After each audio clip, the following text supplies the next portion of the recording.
Jai Hind दोस्तों, welcome back to the Assam Prohari of Smart Eyes Foundation. Today on September 7, we will discuss the weekly Assam specific current affairs from September 1 to September 6. September 1 से September 6 के बीच Assam specific जो भी important current affairs हुए हैं हम उन्हें आज detail में डिस्कस करेंगे, प्रीलिम्स और मेंस दोनों पर्सपेक्टिव को ध्यान में रखते हुए। ये जो अपकमिंग मेंस आने वाला है अक्टूबर 2025, उसको स्पेशली दैट में रखते हुए जून से मैं सेशन कवर कर ही रहा हूँ। आज सितंबर 1 से लेके 6 के इवेंट्स के साथ साथ मैं कुछ पुराने इवेंट्स भी डिस्कस करूंगा, सो दैट अपकमिंग मेंस में जो एस्पिरेंट अपीयर होने वाले हैं उनके लिए सेशन यूजफुल रहे। एंड बाकी हमारे जो एस्पिरेंट नेक्स्ट ईयर अपीयर करेंगे उनके लिए तो पूरे साल का करंट अफेयर्स इंपॉर्टेंट है 2025 का, उन्हें ये तो रेगुलर सिंसियरली फॉलो करना है। सेशन के साथ साथ मैं प्रीलिम्स और मेंस दोनों के प्रैक्टिस क्वेश्चंस भी शेयर करूंगा हमेशा की तरह, जो आपको अटेम्प्ट करना है और फिर हमारे से इवेलुएट करवाना है अपने टीचर्स से। ओके, चलिए, तो अगर हम एजेंडा की बात करें that what is the agenda for today's Assam प्रहरी, तो आज क्या है आसाम प्रहरी में पहला टॉपिक होगा क्या, Assam special intensive revision SIR। ये SIR अभी बिहार के पर्सपेक्टिव में काफ़ी न्यूज़ में रहा। हालांकि SIR के बारे में तुम जानते हो कि SIR इंडिया में पहले भी हो चुका है। It's not the first time that it is being conducted in Bihar, it has already been conducted. ये मैंने आपको प्री सिक्योर के सेशन में डिटेल में समझाया है पहले भी, तो आपको ये चीज़ ध्यान में रखनी है। आज हम फिर से वो डिटेल्स तुम्हारे साथ फिर से शेयर करेंगे, ये आप ध्यान में रखिएगा अपने प्रीलिम्स एग्जामिनेशंस के लिए, इंटरव्यू के लिए भी साथ ही साथ, ठीक है। अब उसी जिस तरह से भी बिहार ने SIR को कंडक्ट करवाया, उसी रास्ते पर चलते हुए now Assam is also planning to conduct a special intensive revision so that electoral rolls में जो भी इश्यूज आते हों, इलेक्शन का प्रोसेस जो इंडिया में वो और फेयर हो सके, इस दिशा में असम ने भी अब SIR करवाने की ठानी है स्पेशल इंटेंसिव रिवीजन को।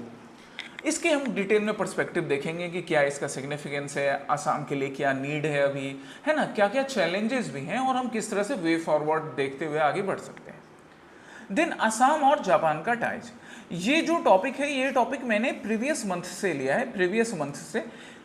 ये क्वेश्चन अभी भी आ सकता है क्योंकि ये वर्ड, ये आप देखो जी का वर्ड, ये हर पर्सन के लिए जो अभी गुवाहाटी आसाम या आसाम के दूसरे डिस्ट्रिक्ट्स में रह रहा है उसके लिए जी का वर्ड जो है ना ये एकदम नोन वर्ड है। हम रोज कहीं ना कहीं, चाहे वो वाटर पाइपलाइन से रिलेटेड चीज़ों हो या दूसरी चीज़ों में, जापान के इन्वेस्टमेंट की बात करते हैं। And that's why Assam and Japan they share a very strong tie, a very strong bond.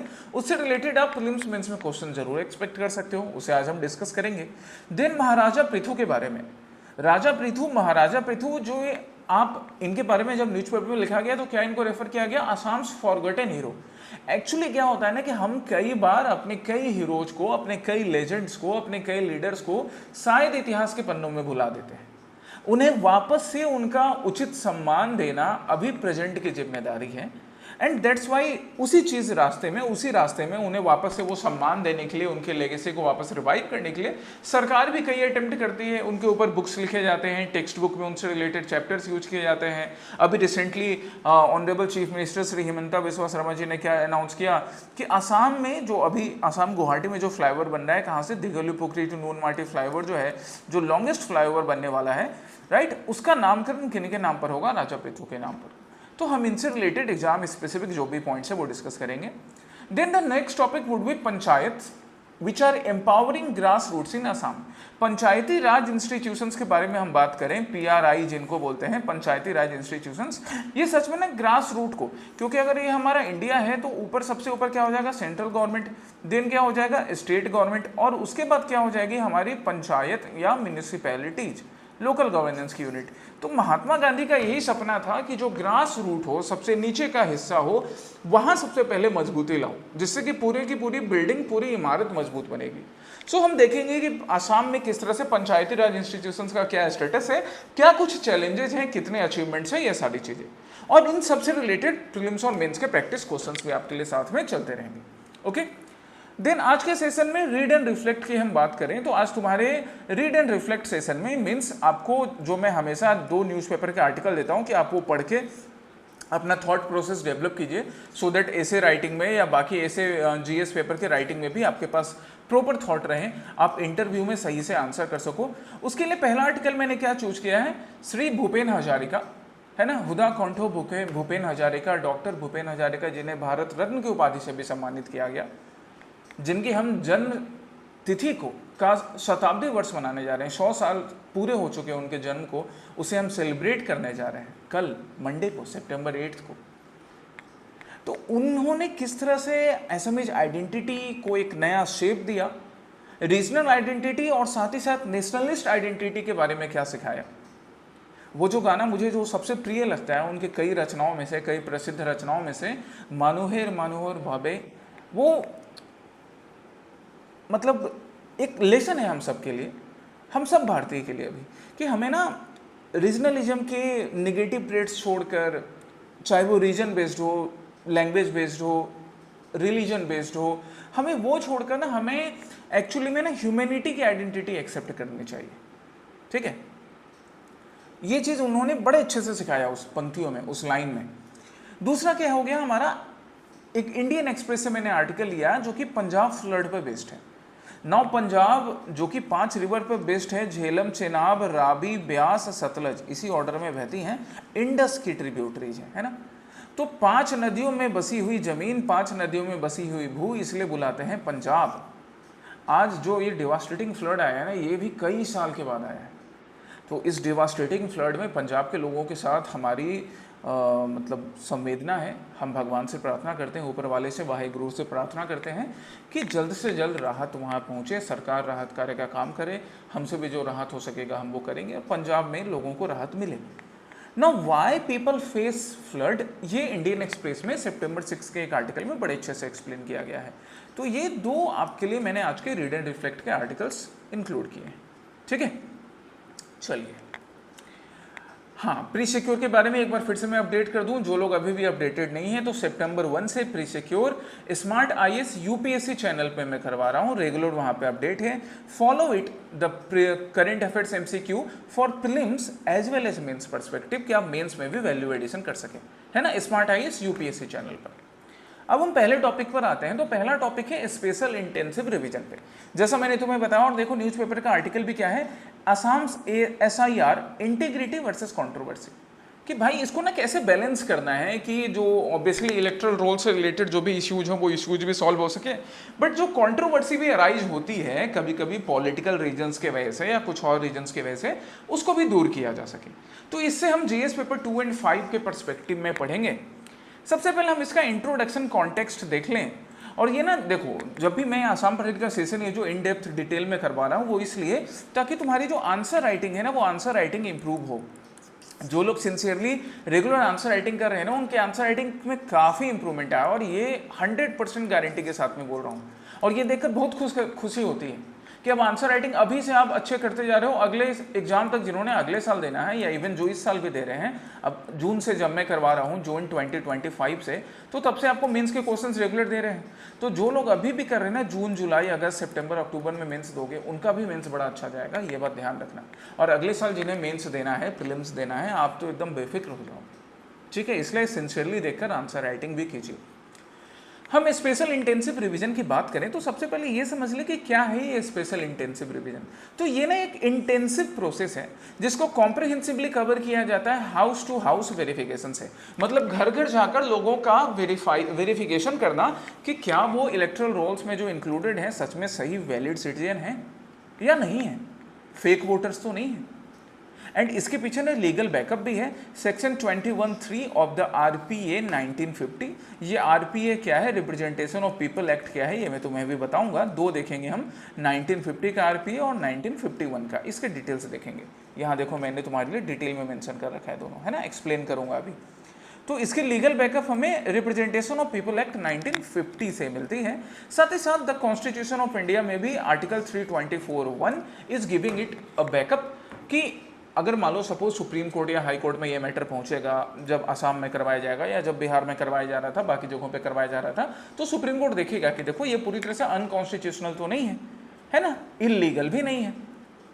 House to house verification की जाएगी। तो ये इंटेंसिव कॉम्प्रिहेंसिव वेरिफिकेशन है जिसमें बूथ लेवल ऑफिसर्स जो हमारे BLOs होते हैं वो BLOs पार्टिसिपेट करेंगे। इंडिया में हिस्ट्री की बात करें, इंडिया में एसआईआर की हिस्ट्री की बात करें तो एसआईआर कई बार करवाया जा चुका है मल्टीपल फेजेस में। इवन बिगनिंग में 1950 टू 56 के टाइम में भी, 57 में, 61 में, 83, 84 में, 93 में, मतलब अलग अलग टाइम पे करवाया गया है, अलग अलग सरकारों ने करवाया है। इसलिए किसी एक सरकार को आप इल्ज़ाम भी नहीं लगा सकते कि अरे बीजेपी की सरकार करवा रही है, कांग्रेस ने नहीं करवाया, वैसा नहीं है।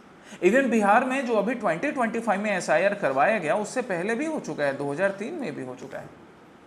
ठीक है, so we have a very long history of special intensive revision related to electoral rolls in India. याद रखिएगा इसको प्रीलिम्स के लिए भी एंड मेंस पर्सपेक्टिव से। ऑब्जेक्टिव क्या रखा जाएगा, तो देखो इस माइंड मैप से इसको समझाया गया है दो ऑब्जेक्टिव। एक तो to weed out illegal duplicate voters या इलीगल इमिग्रेंट्स, जो इलीगल वोटर्स होते हैं, डुप्लीकेट वोटर्स होते हैं, उनको निकालना, वीड आउट करना। और साथ ही साथ क्या, insuring the genuine Indian citizen to give them their electoral rights. 18 साल से ऊपर जो भी हमारे यूनिवर्सल एडल्ट फ्रेंचाइज के अकॉर्डिंग जो भी हमारे सिटीजन्स, जो लोग इलेक्टोरल रोल्स में होने चाहिए, उनका नाम वहाँ पर प्रेजेंट करवाना। अच्छा, आप मुझे ये बताओगे कि इंडिया में अभी जो यूनिवर्सल एडल्ट सफरेज के अकॉर्डिंग जो वोटिंग की एज है वो अभी 18 साल है, पहले क्या थी 21 ईयर्स थी। तो किस कॉन्स्टिट्यूशनल अमेंडमेंट से 18 ईयर्स किया गया, ये आज का तुम्हारा पहला प्रैक्टिस क्वेश्चन हो गया। ठीक है, चल और आगे हम चलते हैं। मैंने तुम्हें बताया कि रिप्रेजेंटेशन ऑफ पीपल एक्ट हम दो देखेंगे। पहला है रिप्रेजेंटेशन ऑफ पीपल एक्ट 1950 और दूसरा हम देखेंगे representation of people act 1951। Free and fair election करवाने के लिए यही दो एक्ट पार्लियामेंट ने पास किए थे, 1950 का representation of people act and 1951 का रिप्रेजेंटेशन ऑफ पीपल एक्ट। दोनों के बीच के हम अगर बेसिक डिफरेंस की बात करें, प्राइमरी डिफरेंस की बात करें, तो जो पहला वाला एक्ट है आरपीए 1950 वो प्री इलेक्शन प्रिपरेशन की बात करता है। प्री इलेक्शन मतलब इलेक्शन से होने पहले होने वाले प्रिपरेशन, वो क्या हो सकते हैं, वोटर का क्वालिफिकेशन, इलेक्टोरल रोल को मेंटेन करना, है ना, डिलिमिटेशन ऑफ कॉन्स्टिट्यूएंसीज, ये रिसेंट इवेंट होते रहते हैं ना, allocation of seats in the parliament state legislature. मतलब इलेक्शन होने के पहले जो भी हमारे प्रिपरेशंस हो सकते हैं वो रिप्रेजेंटेशन ऑफ पीपल एक्ट 1950 के according. And during the election, the actual conduct during the elections related to voting process, nominations, candidatures, nominations की बात कर लें, इलेक्शन डिस्प्यूट की बात कर लें, ये सारी चीज़ें जो कि ड्यूरिंग द इलेक्शन रिक्वायर्ड होती हैं वो किस में कवर होती हैं, आरपीए 1951 में। मतलब actual conduct of the elections, अगर किसी ने ऑफेंस किया तो वो, कोई डिस्प्यूट हुआ तो उसे आरपीए एक्ट 1951 के अकॉर्डिंग सॉल्व करेंगे। बाई इलेक्शंस करवाना, registration of political parties during elections वगैरह वगैरह, ये सारी चीज़ें, एडमिनिस्ट्रेटिव मशीनरी देखना, ये सब ड्यूरिंग द इलेक्शन वाली चीज़ें। अब हम आसाम के पर्सपेक्टिव में नीड की बात करते हैं कि क्या जरूरत है एसआईआर करवाने की। कोई पूछेगा ना, करे भैया क्यों करवाएं हम एसआईआर, स्पेशल इंटेंसिव रिवीजन, तो क्यों करवाएं, तो उसके पीछे भी आंसर है that Assam has a very long history of migration from East Pakistan and then Bangladesh, present day Bangladesh. Migration का इशू तो आज भी वैसा ही चल रहा है। तो इस माइग्रेशन की वजह से कई इलीगल वोटर्स भी वोटर लिस्ट में नाम दर्ज करवा लेते हैं, जैसा जो नहीं होना चाहिए, बिल्कुल नहीं होना चाहिए।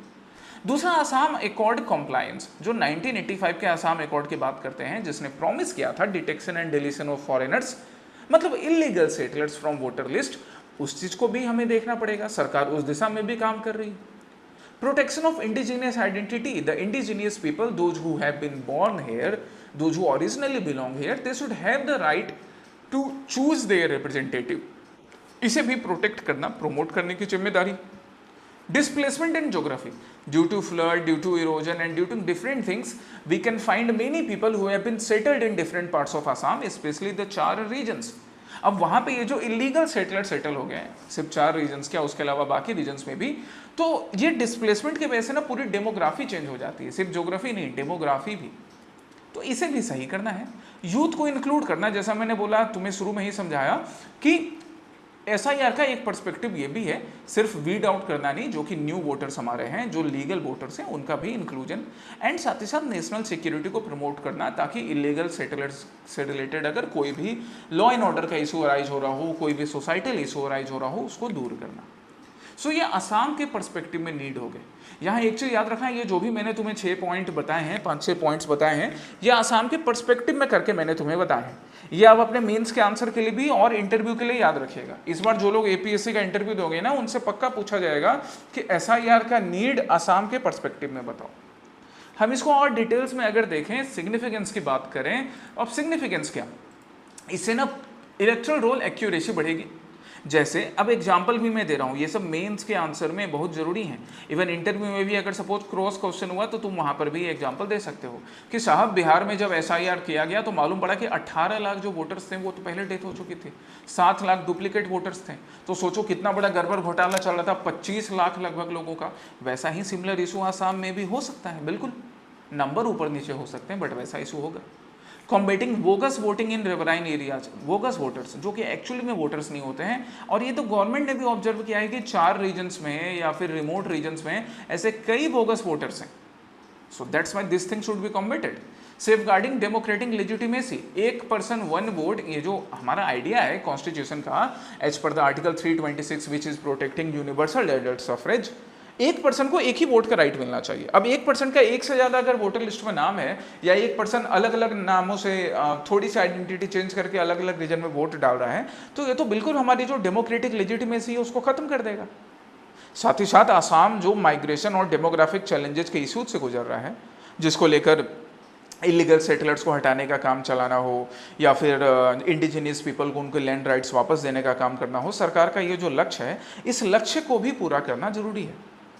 So these are the significance with example from Assam perspective, है ना। असम पर्सपेक्टिव को ध्यान में रख के ही मैं ये कर रहा हूँ। एग्जाम्पल्स मैंने बिहार से लिए हैं क्योंकि रिसेंट में भी वहाँ कंक्लूड हुआ है। ये आपने अपने मेंस और इंटरव्यू में ध्यान रखना है, बट साथ ही साथ चैलेंजेस भी हैं। चैलेंजेस क्या क्या हैं गाइज? तो चैलेंजेस, तो पहला चैलेंजेस क्या, रिस्क ऑफ डिसएनफ्रेंचाइजमेंट, जो कि बिहार में भी देखा गया कि around 36% people they lagged awareness. इसलिए सरकार को सबसे पहले तो ये करना पड़ेगा कि स्पेशल इंटेंसिव रिवीजन क्या है, लोगों को सिंपल शब्दों में Assamese language, Bodo language, Bangla language, Hindi language, English language, ये सब यूज कर करके लोगों को समझाएं कि देखो इससे आपके वोटिंग राइट्स खत्म नहीं होंगे, पैनिक करने की जरूरत नहीं है। और जो प्रोसेस है वो प्रोसेस लोगों को भी समझाना पड़ेगा कि आप इस थ्रू करके फॉलो करना चाहिए आपको। कम्युनल परसेप्शन बनना, कई बार ये परसेप्शन बनता है कि बंगाली मुस्लिम्स जो हैं दे वुड बी टारगेटेड। सरकार का ये बिल्कुल इंटेंशन नहीं है, गवर्नमेंट का ये इंटेंशन नहीं है, बट एक परसेप्शन बन जाता है ना, फियर मॉन्गरिंग होती है ना, ये फियर मॉन्गरिंग वगैरह चीज़ों को खत्म करना चाहिए। ये एक चैलेंज है SIR को इम्प्लीमेंट करवाने में। ऐसा ही चैलेंज बिहार में देखा गया, ऐसा ही चैलेंज अभी आसाम में देखा जा रहा है, दूसरे स्टेट में भी देखा जा सकता है। लॉजिस्टिक कॉन्स्टेंट भी साथ ही साथ होना है। बिहार में जब अभी SIR करवाया गया तो देखा गया कि बहुत बड़ा लॉजिस्टिक चैलेंज है। और अगर हम आसाम की बात करें तो अप्रैल 2026 में आसाम में असेंबली इलेक्शन होने हैं, क्या लगता है कि 3 से 4 मंथ के विंडो में ये पूरा हो पाएगा? डॉक्यूमेंटेशन गैप होना, कई रूरल पीपल हैं जिनके पास रोबस्ट ID लैंड रिकॉर्ड नहीं होता है, एडमिनिस्ट्रेटिव कॉन्स्टेंट, फील्ड स्टाफ के पास ट्रेनिंग की शॉर्टेज है, रिसोर्स की शॉर्टेज है, that's why there are many challenges as well. अब इन्हीं चैलेंजेस को डील करने के लिए हमने वे फॉरवर्ड भी बना रखे हैं कि ठीक है भाई, आगे का रास्ता भी है, घबराने की जरूरत नहीं है, घबराना कभी नहीं चाहिए, आगे का रास्ता हमेशा रहता है। क्या कि हम इंक्लूसिविटी मेजर्स लाएं, हम थोड़ा फ्लेक्सिबल अप्रोच लाएं।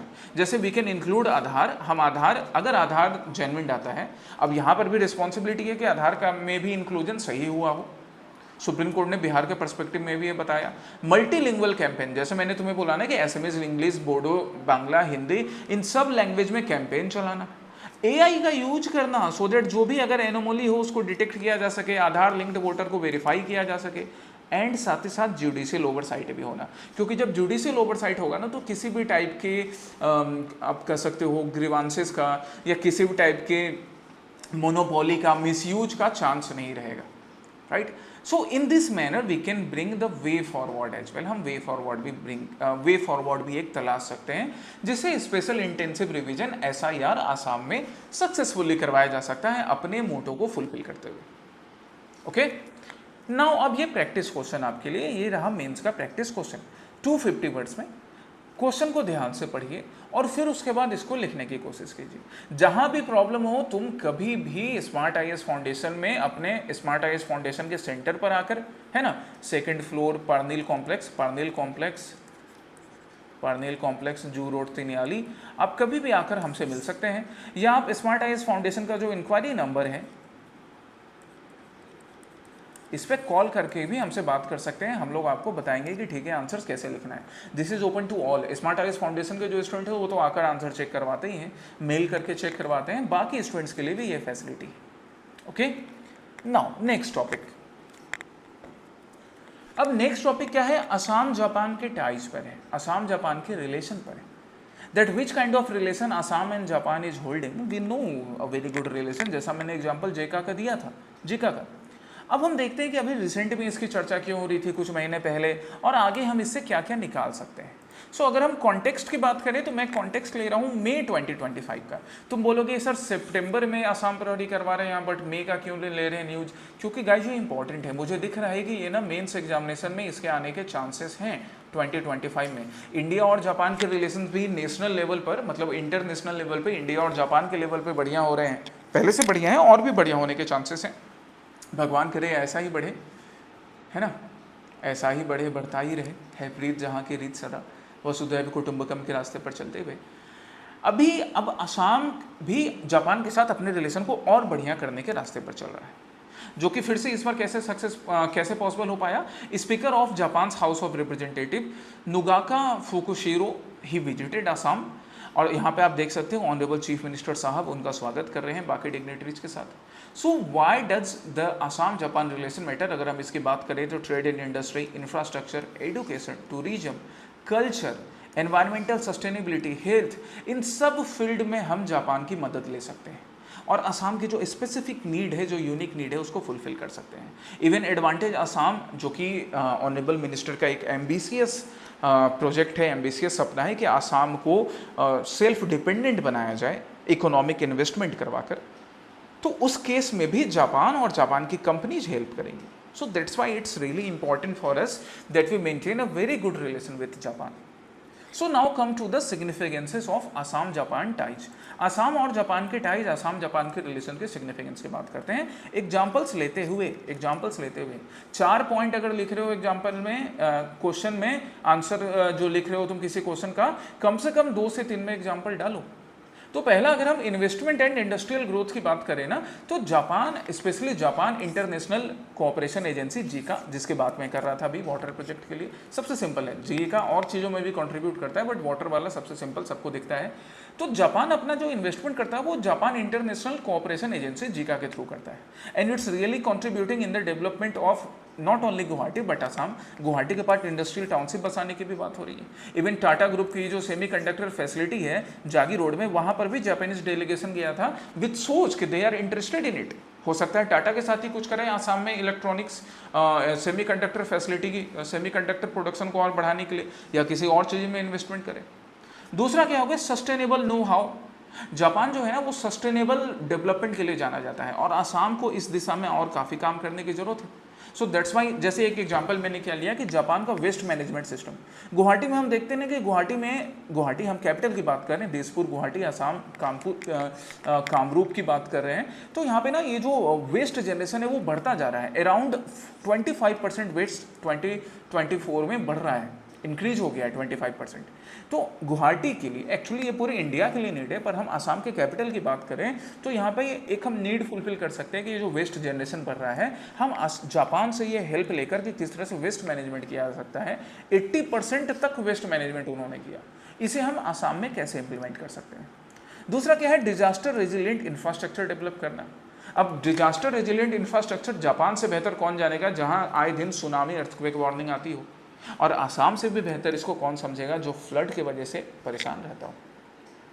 एक एसएमईज, एक बिहारी फ्लड के प्रॉब्लम को बड़े अच्छे से समझ सकता है, क्योंकि बिहार में कहाँ, जहाँ गंगा कोसी की वजह से बाढ़ आती है, आसाम में ब्रह्मपुत्र और उसके ट्रिब्यूटरीज की वजह से, पंजाब में झेलम, चेनाब, रावी, ब्यास, सतलज की वजह से।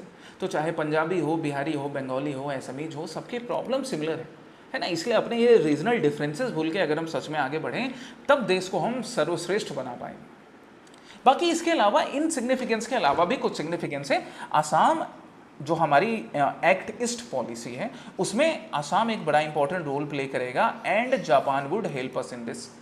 स्मार्ट अर्बन प्लानिंग हम टोक्यो से सीख लेकर हम गुवाहाटी सिटी को सच में स्मार्ट बना सकते हैं। अदरवाइज बारिश होने पे जो हालात होती है वो तो हमारे स्मार्ट सिटी के स्मार्ट सिटीजन बेहतर जानते हैं। जापान का ये जो एडुकेशन के फील्ड में भी जो इनोवेशंस हैं, दैट्स वाई जापान में ना टेक्नोलॉजिकल इनोवेशंस काफ़ी होते हैं। एडुकेशन में वो इतना बढ़िया काम कर रहे हैं, जो कि हम आसाम में भी आईआईटी गुवाहाटी का कोलैबोरेशन और जापानीज यूनिवर्सिटी के कोलैबोरेशन से इम्प्लीमेंट करवा सकते हैं। So these are the significances for Assam Japan ties.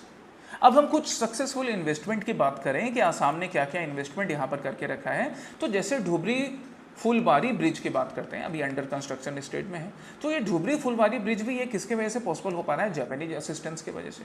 Guwahati water sewerage, ये है ना, कभी कभी देखने को ये मिलता है कि जहाँ देखो वहाँ खुदाई चल रही है मोहनजोदाड़ो हड़प्पा की तरह, पर वो मोहनजोदाड़ो हड़प्पा की तरह खुदाई शायद एक दिन कंप्लीट होगी, और जो वाटर पाइपलाइन का या सीवरेज वाला जो प्रोडक्ट है वो कंप्लीट होकर लोगों को राहत मिलेगी। खैर ये भी जापान के हेल्प से ही पॉसिबल हो पा रहा है जी का। आसाम जापान की इन्वेस्टमेंट के सक्सेसफुल इन्वेस्टमेंट की हम बात करें तो एक और क्या हो गया, bamboo based biofuel refinery in Golaghat region, right. ये गोलाघाट रीजन में ना सिर्फ एम्प्लॉयमेंट अपॉर्चुनिटी के लिए बल्कि गोलाघाट रीजन के एक ओवरऑल डेवलपमेंट के लिए, पूरे आसाम के क्लीन एनर्जी नीड के लिए बड़ा इंपॉर्टेंट है।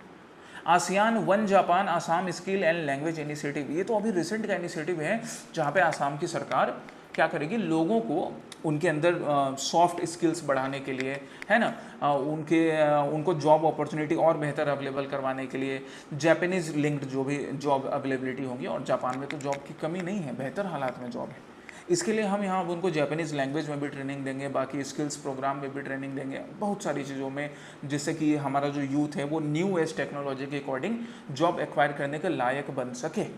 That is the idea and that's why CM flight, आप यहाँ पे ऑनरेबल चीफ मिनिस्टर को और बाकी रिस्पेक्टेड डिग्नेटरीज को देख सकते हो कि ये CM flight chief ministers foreign language initiative for global human talent, इसका अनाउंसमेंट करते हैं, जहाँ पे गवर्नमेंट ऑफ आसाम कितना इन्वेस्ट करेगी, 1.5 लाख पर कैंडिडेट, मतलब अच्छा खासा एम्बिशियस प्रोग्राम है ये CM फ्लाइट, है ना, आपके सपनों को उड़ान देने के लिए CM फ्लाइट।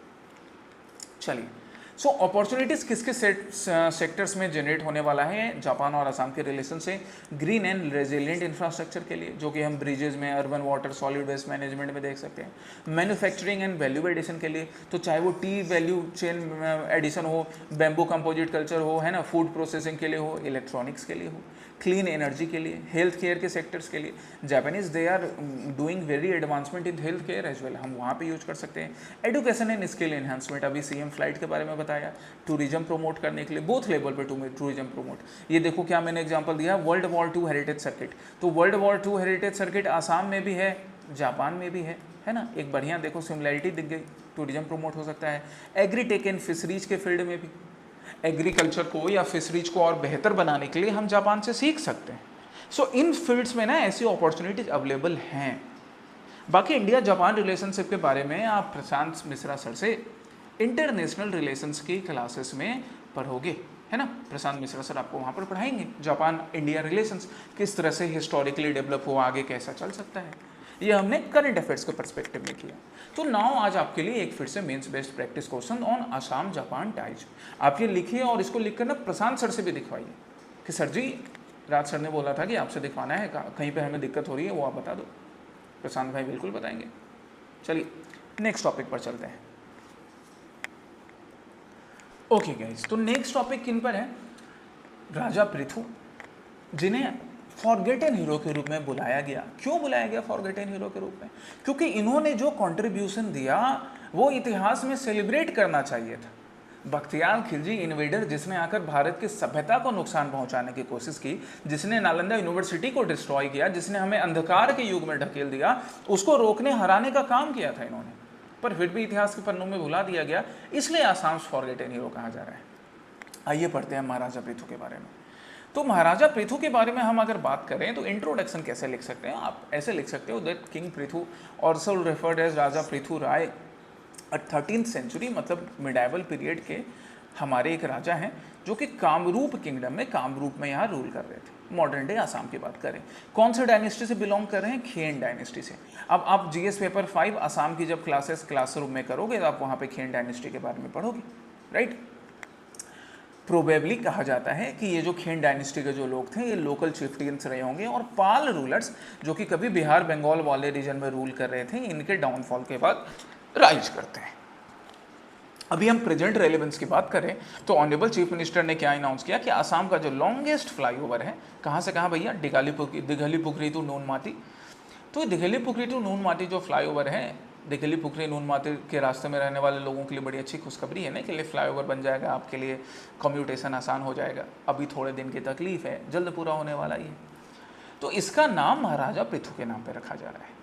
महाराजा पृथु को लेकर और भी रिकॉग्निशन कब मिला, जब हिस्टोरियन रक्तिम पदार्थ जी ने, उन्होंने क्या लिखा, Maharaja Prithu the unsung warrior king who annihilated Bakhtiyar Khilji, कि महाराजा पृथु जो कि अनसंग वॉरियर हैं बट जिन्होंने बख्तियार खिलजी को याद दिला दिया कि भैया तुम भले आ गए हो, तुमने लोगों के जो हम क्या बोलते हैं अतिथि देवो भव की जो परंपरा है, तुमने उसका गलत फायदा उठाकर नालंदा डिस्ट्रॉय किया, विक्रमशिला डिस्ट्रॉय किया, कलिंग के टेम्पल्स डिस्ट्रॉय किए, बंगाल को बर्बाद किया, पर यहाँ अब तुम्हारा नहीं चलेगा, और उन्हें रोका इन्होंने यहाँ पर। ठीक है, और अब हम इनके बारे में देखें क्या क्या सोर्सेस हैं, कहाँ कहाँ से हमें इनके बारे में पढ़ने मिलता है। तो हम इन्हें कनाई बरसाई रॉक इंस्क्रिप्शन की बात करें, जो 13th सेंचुरी का एक रॉक इंस्क्रिप्शन है, इसके बारे में कहा जाता है कि truths were destroyed in Kamrup. हालांकि राजा का नाम क्लियरली मेंशन नहीं किया गया है, बट बाकी रूलर्स, बाकी जब हिस्टोरियन सोर्सेस को देखा जाता है, हिस्टोरिकल सोर्सेस से, तो नाम किनका कन्फर्म होता है, राजा पृथु का। ठीक है, कनकलाल बरुआ जी ने वेरी फेमस हिस्टोरियन है ना, शिक्षाविद, टीचर, एजुकेशनिस्ट, इन्होंने जो अपनी बुक लिखी है अर्ली हिस्ट्री ऑफ कामरूप, यहाँ पर भी इन्होंने बताया राजा पृथु के बारे में और किस तरह से उन्होंने बख्तियार खिलजी को हराया। फ्रांसिस बुसैनन हैमिल्टन की हिस्ट्री की बात करें तो he has also mentioned about Raja Prithu and many forts which were related to him and in present day Bangladesh. कई ऐसे फोर्ट्स, कई ऐसे किले जो इनसे रिलेटेड हैं, प्रेजेंट डे बांग्लादेश में मिले, इसके बारे में उन्होंने बताया। पृथु, जो राजा पृथु थे, इन्होंने साथ ही साथ हिशामुद्दीन इवाज दिल्ली, जो सुल्तान गियासुद्दीन था, उसको भी हराने का काम किया था। हमें source British civil servant Wolseley Haig नाम का एक सिविल सर्वेंट था, जो कैम्ब्रिज हिस्ट्री ऑफ इंडिया में अपना कंट्रीब्यूशन देता है, वहाँ पर भी इनके बारे में मेंशन है। सो अलग अलग सोर्सेस से, भले कनाई बरसाई रॉक इंस्क्रिप्शन में राजा का नाम क्लियर नहीं लिखा गया हो, बट अलग अलग सोर्सेस से वेरीफाई करके ये बात साबित पड़ती है कि बख्तियार खिलजी को वापस भेजने का काम, उसको हराने का काम इन्हीं बहादुर योद्धा ने किया था। अब हम राजा पृथु और बख्तियार खिलजी के इन्वेजन की बात करें तो देखो, मैं तुम्हें समझाता हूँ, बाकी डिटेल्स यहाँ पे लिखे ही हैं। बात शुरू होती है किससे, बैटल ऑफ तराइन से। बैटल ऑफ तराइन है ना, दो बैटल ऑफ तराइन हुए गाइस, 1191, 1192 में। 1192 में 91 में तो पृथ्वीराज चौहान जी है ना, जो ह्यूमन वेलर के अप्रतिम रूप माने जाते हैं, उन्होंने मोहम्मद गोरी को हरा दिया। बट फिर कहते हैं कि कुछ जयचंद घर के ही भेदी घर को ढाते हैं, जयचंद ने पृथ्वीराज चौहान के अगेंस्ट मिलकर मोहम्मद गोरी का साथ दिया, और अगले लड़ाई बैटल ऑफ तराइन के सेकंड बैटल 1192 वाले बैटल में पृथ्वीराज चौहान को हार का सामना करता है, वो कैप्चर किए जाते हैं और बड़े निर्मम तरीके से उनकी हत्या की जाती है। हालांकि हत्या होने से पहले मोहम्मद गोरी के कोर्ट में उन्होंने साबित कर दिया था कि पृथ्वीराज चौहान कितने अचूक निशानेबाज थे। उनके आर्चरी के किस्से आज भी याद किए जाते हैं कि आंख बंद करके उन्होंने निशाना लगाया था, और बड़ा अच्छा उनके बायोग्राफी में लिखा है। पृथ्वीराज चौहान की बायोग्राफी क्या है ये भी याद रखो, हम राजा पृथु की बात कर रहे हैं और पृथ्वीराज चौहान भी देखो आगे, कितना बढ़िया संयोग है। पृथ्वीराज चौहान, इनके बायोग्राफी है पृथ्वीराज रासो, जो लिखा है चंद्रवर दाई, उनके मित्र, उनके ही साथ लड़ने वाले उनके दोस्त भाई ने। उन्होंने लिखा कि 4 बांस 24 गज 8 अंगुल प्रमाण, ते ऊपर सुल्तान बैठा है मत चुको चौहान। और उन्होंने फिर निशाना लगाया जिससे घोरी घायल भी होता है। पर तब तक घोरी ने अपने 2 गुलामों को, 2 गुलाम जनरल को, इसलिए मैंने यहाँ स्लेव जनरल लिखा है, एक था कौन, मोहम्मद गोरी का एक स्लेव जनरल बख्तियार खिलजी है ना, और एक था कुतुबुद्दीन ऐबक। कुतुबुद्दीन ऐबक सीनियर था, उसको वो अपना इंचार्ज बनाता है और बख्तियार खिलजी को ईस्ट की तरफ भेजता है, जो नालंदा यूनिवर्सिटी को डिस्ट्रॉय करता है। गधा इंसान जिसको नॉलेज की, एजुकेशन की वैल्यू नहीं थी, इसलिए उसे डिस्ट्रॉय करने पे आमादा हुआ उठता है। उसके बाद वो ईस्ट की तरफ अपने एक्सपेडिशन को बढ़ाता है, बिहार, बंगाल, उड़ीसा, काफ़ी डिस्ट्रक्शन मचाता है, बट कामरूप आकर उसका सामना होता है राजा पृथु से, and here he was defeated, यहाँ पर उसको हार का सामना करना पड़ता है। तो ये थी कहानी। अभी हम प्रेजेंट में रेलेवेंस की बात करें कि हम प्रेजेंट में महाराजा पृथु के बारे में क्यों पढ़ रहे हैं, तो अभी एक तो हो गया करंट अफेयर्स बेस्ड रेलेवेंस है ना, कि जो गुवाहाटी का जो फ्लाईओवर है नूनमाटी से लेकर दिघाली पुखरी फ्लाईओवर जो है, उसका नामकरण महाराजा पृथु के नामकरण पर हो रहा है, जो कि सरकार का एक एफर्ट है कि महाराजा पृथु जैसे जो हमारे रीजनल हीरो हैं उनको नेशनल नैरेटिव में स्थापित किया जा सके, पूरा देश इनके बारे में जाने। लोग बख्तियार खिलजी के बारे में पढ़ते हैं लेकिन महाराजा पृथु के बारे में पढ़ना भूल जाते हैं, ऐसा नहीं होना चाहिए। राजा पृथु ने जो काम किया वो हिस्टोरिकल फिगर्स जो इनके कॉन्ट्रीब्यूशंस हैं उनको रिवाइव करना, उनको रीइंस्टेट करना ऑब्वियसली इससे रिलेटेड कल्चरल पॉलिटिकल जो भी नैरेटिव है, इसमें कोई बुराई नहीं है कि हम अपने हिस्टोरिकल फिगर्स को वापस से उचित सम्मान दें, ये भी एक रेलेवेंस हो गया प्रेजेंट के लिए। Also to interlink Assam's contributions to India's cultural and defensive legacy, कि किस तरह से जिसने नालंदा को डिस्ट्रॉय किया उसको रोकने का काम, हराने का काम आसाम की धरती पर होता है, ये कॉन्ट्रीब्यूशन सबको मालूम होना चाहिए। As well as his contributions in the medieval history of Assam, इसके अलावा कई उनके कॉन्ट्रीब्यूशंस है जो आप जीएस पेपर 5 के क्लास में अभिजीत सर, धन सर आपको क्लास में पढ़ाएंगे स्मार्ट आईएएस फाउंडेशन में, आप वहाँ भी पढ़ोगे। So these are the relevance for present, हमारे प्रेजेंट जनरेशन के लिए ये रेलेवेंस है और आगे आने वाली जनरेशन के लिए भी रहेगी। Okay, now the mains based practice questions based on this, ये रहा मेंस बेस्ड प्रैक्टिस क्वेश्चन इस पर भी, और जो कुछ भी फैक्ट्स अभी हम पढ़ते आए हैं वो आपके प्रीलिम्स में भी काम आएगा ही। अब हम नेक्स्ट टॉपिक पर चलते हैं, बस तब तक मैं जरा जल पी लेता हूँ, जल। चलिए, नेक्स्ट टॉपिक है हमारा पंचायत एम्पावरिंग ग्रास रूट इन आसाम, कि किस तरह से हम लोकल गवर्नेंस के जो एक मेन यूनिट है पंचायती राज इंस्टीट्यूशंस, उसको कैसे बेहतर बना सकते हैं, क्या क्या चैलेंजेज हैं, कैसे और आगे बढ़ा जा सकता है वो। तो हम आसाम में अगर पंचायत की बात करें तो आसाम में पंचायती राज का जो हिस्ट्री है वो काफ़ी रिच हिस्ट्री है।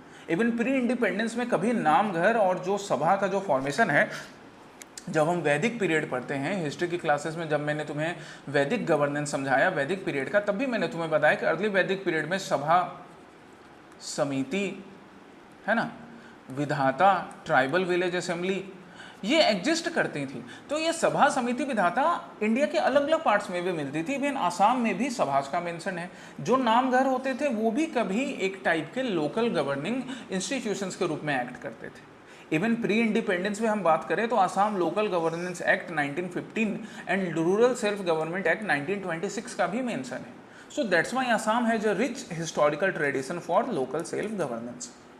पोस्ट इंडिपेंडेंस की बात करें तो 1948, 59, 72, 86, 1994 इस तरह से सक्सेसिव स्टेजेस में आगे चलकर फाइनली 73rd अमेंडमेंट 1994 एक्ट से 3 tier system of Panchayati Raj institutions Assam में एस्टेब्लिश होता है, सो दैट आसाम में पंचायती राज इंस्टीट्यूशन से रिलेटेड इलेक्शंस रेगुलर हो सके, फाइनेंशियल सपोर्ट मिल सके, बाकी मार्जिनलाइज सेक्शंस के लिए जैसे विमेन हो गए या ट्राइबल पॉपुलेशन हो गए उनको रिजर्वेशंस या एक पॉजिटिव सपोर्ट भी मिलने का काम हो सके। ठीक है, अब हम जरा आसाम के पंचायती राज सिस्टम के फीचर पर आते हैं। तो सबसे पहला फीचर तो हो गया 3 टायर स्ट्रक्चर। मतलब क्या कि ग्राम पंचायत होगा, ये ग्राम पंचायत सबसे है ना, सबसे ग्रास रूट लेवल पे, फिर उसके ऊपर क्या पंचायत समिति होगी ब्लॉक लेवल पे, फिर उसके ऊपर क्या डिस्ट्रिक्ट लेवल पे जिला परिषद। तो 3 टायर स्ट्रक्चर आसाम में भी है, 3 टायर स्ट्रक्चर हो गया। रिप्रेजेंटेशन की बात करें तो अराउंड 21,920 ग्राम पंचायत मेंबर्स, 2,188 आंचलिक मेंबर्स, आंचलिक मतलब ये वाला लेवल, एंड 397 जिला परिषद रिप्रेजेंटेटिव्स हैं। ये एवरेज नंबर है, ऑन एन एवरेज, ऊपर नीचे वेरिएशन हो सकता है, आप फिर से चेक कर सकते हो। A very good thing is that, जो कि आप अपने आंसर्स में लिखोगे, nearly half of the members are women which represents inclusivity, कि हाँ ठीक है, ये जो हमारे ग्रास रूट गवर्नेंस वाले जो भी यूनिट्स हैं यहाँ पर इंक्लूसिविटी है, विमेन भी एक्टिवली पार्टिसिपेट कर रही हैं, है ना। ये सारे पॉइंट्स मेंस के लिए बड़े इंपॉर्टेंट हो जाते हैं, प्रीलिम्स में भी काम आएगा ये स्टेटमेंट्स को सही गलत चेक करने में। और एक बात याद रखो, हमारा जो न्यू स्टूडेंट भी है ना, न्यू स्टूडेंट भी स्मार्ट आईएएस फाउंडेशन के, तुमको भी ये आंसर लिखना है, तुम भी उसको वैसे ही समझोगे जैसे कि बाकी स्टूडेंट समझ रहे हैं जो पहले से पढ़ाई कर रहे हैं। ठीक है, sweeping mandate in recent 2025 elections, मतलब 2025 में अभी जो पंचायत इलेक्शंस हुए हैं आसाम में, उसमें स्वीपिंग मैंडेट मतलब एक पार्टी को जो काफ़ी अच्छी विक्ट्री मिली। दिस सोच कि अगर डेवलपमेंट सेंट्रिक बात की जाए स्टेट लेवल पर भी, तो उसका इम्पैक्ट उसी स्टेट के पंचायत में रहने वाले, विलेजेस में रहने वाले वोटर्स पर भी होता है। इसलिए पंचायत वेब सीरीज में भी डेवलपमेंट पे बात जो कर रहा था, भले वो बन राकस था लेकिन बात डेवलपमेंट की करता था। देखो जीत गया ना इलेक्शन, फिर ऐसे चश्मा उठा उठा के डांस भी किया। चलिए, अब हम कॉन्ट्रीब्यूशंस की बात करते हैं, that what are the contributions of panchayat in transforming local governance in Assam. सबसे पहली बात है डिसेंट्रलाइज्ड गवर्नेंस। सो पूरे इंडिया में अगर हम बात करें तो पंचायती राज, PRI मतलब पंचायती राज इंस्टीट्यूशंस, पंचायती राज, तुम्हारे राज सर वाले राज आ गए, इंस्टीट्यूशंस, PRI। पंचायती राज इंस्टीट्यूशंस ना गवर्नेंस का काम डिसेंट्रलाइज मैनर में इनेबल करवाते हैं। मतलब कि अब अगर हम सेंटर की बात कर लें तो सेंटर और फिर स्टेट और फिर पंचायत या विलेजेज, यहाँ तक आते आते कई स्कीम का फ़ायदा खत्म हो जाता है। बट अगर डिसेंट्रलाइज मैनर हो तो चाहे वो मनरेगा हो या प्रधानमंत्री आवास योजना हो, अलग अलग स्कीम जो है उनका फ़ायदा एक्चुअली में ग्रास रूट लेवल पर रहने वाले लोगों को मिल सकेगा, जिससे रूरल डेवलपमेंट पॉसिबल हो सकता है। एक एग्जांपल यहाँ देखो मैंने क्या इंक्लूड किया है, कनकलता महिला सबलीकरण योजना। आप पढ़िएगा इनके बारे में डिटेल में भी, एपीएससी का एग्जाम आपको देना है तो यहाँ तो बस मैंने एग्जांपल दिया है कि किस तरह से लगभग 1 लाख सेल्फ हेल्प ग्रुप को डेवलप करने का काम किया जा रहा है, जिसमें 10 लाख वीमेन कवर होंगे आसाम। सोशल इंक्लूजन 50% रिजर्वेशन है वीमेन के लिए as per the Assam panchayat act 2011। याद रखना ये गवर्नमेंट डाटा है, गवर्नमेंट सोर्सेज से लिया गया। 50% reservation for women in Panchayati Raj institutions as per the Assam panchayat act amended act 2011 का, विद शो केस कि विमेन का रिप्रेजेंटेशन अच्छा हो रहा है। यही तो हमें चाहिए कि विमेन और बाकी मार्जिनलाइज सेक्शंस इंक्लूड हो सके गवर्नेंस में। बाकी हम कंट्रीब्यूशंस की बात करें तो PRI also promote livelihood schemes, livelihood opportunity at block level, at panchayat level, है ना। स्मॉल स्केल इंडस्ट्रीज को पापड़ बनाना, पीठा बनाना, अचार बनाना, ऐसे इंडस्ट्री को सपोर्ट कर सकती है। इंक्लूसिविटी का ही तो एग्जांपल है विमेन का पार्टिसिपेशन। और साथ ही साथ गुड गवर्नेंस जो एकदम ग्राउंड रूट लेवल पे हो सके, एग्जीक्यूट हो सके, वो इंश्योर करने का काम। These are the contributions of panchayat in transforming governance in Assam और in transforming governance in any part of India. इसलिए देखो मैं क्लास में भी बोल रहा था, कल फिर तुम्हें ग्रुप में भी फिर से समझाऊंगा, स्मार्ट आईएएस के जितने ग्रुप्स हैं, that even if you are only preparing for UPSC और if you are not preparing for Assam PCS and preparing for other state PCS, तब भी आपके लिए ना आसाम प्रहरी उतना ही इंपॉर्टेंट है, क्योंकि मैं इसको इस तरह से करवा रहा हूँ ना कि सिर्फ आसाम के लिए नहीं, आसाम के साथ साथ यूपीएससी के लिए भी इंपॉर्टेंट हो। आंसर राइटिंग प्रैक्टिस तो करनी है ना बाबू हर जगह, ठीक है। चलिए स्पेसिफिक रोल की हम बात करें कि स्पेसिफिक रोल की बात करें, फिर मैं तुम्हारे लिए कुछ स्कीम्स भी मैंने यहाँ पे कवर कर रखे हैं विमेन एम्पावरमेंट से रिलेटेड, बाकी चीज़ से रिलेटेड, फिर चैलेंजेस देखेंगे। सो अगर हम स्पेसिफिक रोल की बात करें कि क्या specific role development and welfare के लिए पंचायती राज इंस्टीट्यूशंस प्ले करते हैं, तो अंडर प्राइम मिनिस्टर ग्राम सड़क योजना 46,789 kilometres of road were built, जो कि इतने रीजन्स को, अराउंड 3,322 हैबिटेट्स को, 22,000 विलेजेस को, लगभग 800 टी गार्डन को कवर कर रहा है। प्रधानमंत्री आवास योजना PMAYG ग्रामीण जो है उसने लगभग 20 लाख या 19.5 लाख हाउसेस को कवर कर लिया है। जल जीवन मिशन जो है ये भी कवर कर रहा है अलग अलग लेवल्स पे। रूरल लेवल पर, विलेजेस लेवल पर सैनिटेशन एंड हेल्थ को प्रमोट किया जा रहा है। Education and overall social development है। सेल्फ हेल्प ग्रुप ट्रेनिंग है, जिसके लिए अभी मैंने आपको एग्जांपल भी दिया, कनकलता महिला सबलीकरण योजना की बात बताई। अच्छा बाय द वे, ये जो कनकलता महिला सबलीकरण योजना है, सबलीकरण योजना मतलब सबल करना, सेल्फ हेल्प ग्रुप को डेवलप करना, ये तो तुम समझ गए। आप मुझे बताइए कि हम यहाँ पर किन की बात कर रहे हैं, किन महान दिवंगत आत्मा की बात कर रहे हैं जिनका नाम कनकलता है ना, किन के बारे में रेफर किया जा रहा है, ये तो मुझे कमेंट सेक्शन में बताओगे। चलिए, तो ये स्पेसिफिक रोल डेवलपमेंट वाले मेजर्स हो गए। कुछ एग्जांपल्स मैंने तुम्हारे लिए इंक्लूड किए हैं, जैसे विमेन एम्पावरमेंट के लिए लखपति बाइदो स्कीम, फार्मर्स वेलफेयर के लिए मुख्यमंत्री कृषि साजुली योजना, पीएम किसान के थ्रू जो बेनिफिशरीज होंगे उनको हेल्प करना, मिशन वसुंधरा के थ्रू लोगों को हेल्प करना, जिसमें लगभग 6 लाख इंडिविजुअल जो हैं उनको हेल्प मिलने वाला है। And more than 3 lakh bighas have been settled in Brahmaputra valley as per mission Vasundhara, जिसका अब नया एडिशन चल रहा है, मतलब नया वर्जन चल रहा है मिशन वसुंधरा 3.0। मतलब सरकार ने पहले के और 2 भी जो इनके टारगेट्स थे वो फुलफिल कर लिए हैं। That's very commendable thing. आप पढ़िए मिशन वसुंधरा के बारे में और फिर से यहाँ पर भी डिटेल में देख सकते हो, और पढ़ो, जहाँ दिक्कत हो बताओ हमें। सो रूरल गवर्नेंस को या grass root governance at village level को स्ट्रेंथन करके हम मिशन वसुंधरा, पीएम किसान, प्रधानमंत्री कृषि साजुली योजना, लखपति बाइदू और ऐसे कई स्कीम्स को, कई इनिशिएटिव को सक्सेसफुली इम्प्लीमेंट करवा सकते हैं। But there are certain challenges की बात करें, और चैलेंजेज के साथ साथ फिर मैं तुम्हें इम्पैक्ट भी दिखाऊंगा, चैलेंजेस जो यहाँ हैं और फिर इम्पैक्ट।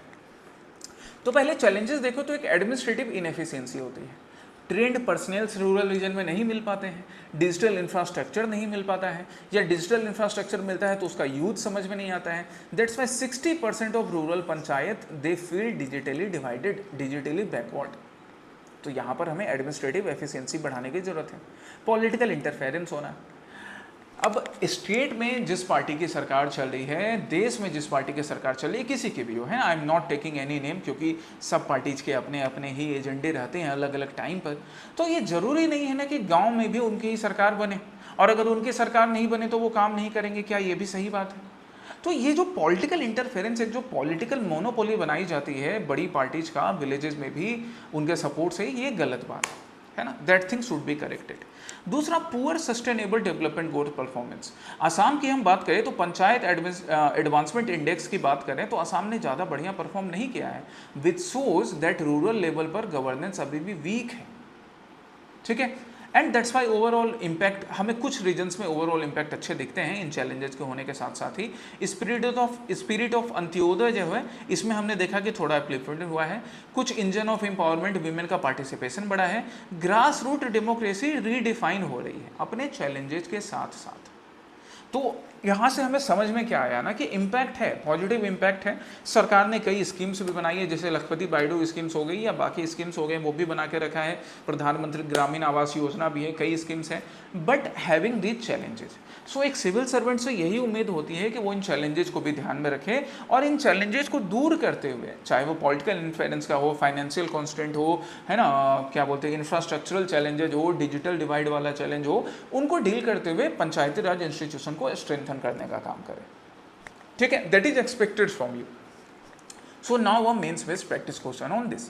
तो आज के ये जो 4 मेन टॉपिक मैंने आपको बताए हैं, उनसे रिलेटेड प्रीलिम्स और मेंस के जो भी क्वेश्चंस हैं वो आपने प्रैक्टिस करने हैं, ओके। नाउ हाँ, again a reminder for pre secure, ये बार बार रिमाइंडर देने के पीछे यही पर्पस है कि तुम अभी से सिंसियर हो जाओ। प्रीलिम्स के साथ साथ मेंस के लिए भी, दोनों के लिए काम आता है, इसलिए सिंसियर हो जाओ बाबू, नहीं तो अगली बार करंट अफेयर्स का भूत डराएगा तो फिर हमारे पास मत आना कि सर ताबीज़ दे दो, कोई एक चूरन दे दो, हम हॉर्लिक्स की तरह घोल कर पी लें, करंट अफेयर छू मंतर हो जाए। वैसे नहीं, अभी से सिंसियर हो जाइए, करंट अफेयर्स का डर छू मंतर सच में हो जाएगा। और ये रहे प्रीलिम्स बेस्ड प्रैक्टिस क्वेश्चंस भी। पहला practice question greater one horn rhino पर है। This is the second, based on GI tag, Kaliram Medhi ji के ऊपर, Assam agri business and rural transformation project पर apart, and language policy in school education in Assam. ये 5 practice questions prelims वाले हैं जिसके बारे में आप ढूंढोगे और आंसर करोगे, ठीक है। तो आप सिंसियरली, चाहे वो आसाम प्रहरी हो जो अभी आप देख रहे हो, प्री सिक्योर हो, डेली करंट अफेयर्स हो, या हाफुल्ले सीरीज हो जहाँ पे दीपशिखा मैम आपके साथ कर रहे हैं आसाम रिलेटेड करंट अफेयर्स के जो क्वेश्चन, जैसे मैं प्री सिक्योर में करवाता हूँ, कुछ उसी तरह डिस्कशन करवा रही हैं। सबको ना सिंसियरली देखो, सिंसियरली फॉलो करो, और तब अपने सपने जरूर पूरा कर सकोगे इन लोगों की तरह जिन्होंने अपने सपने पूरे किए, हम सबको गौरवान्वित महसूस करवाया, अपने पेरेंट्स को, खुद को। Okay, so study well, take care, Jai Hind.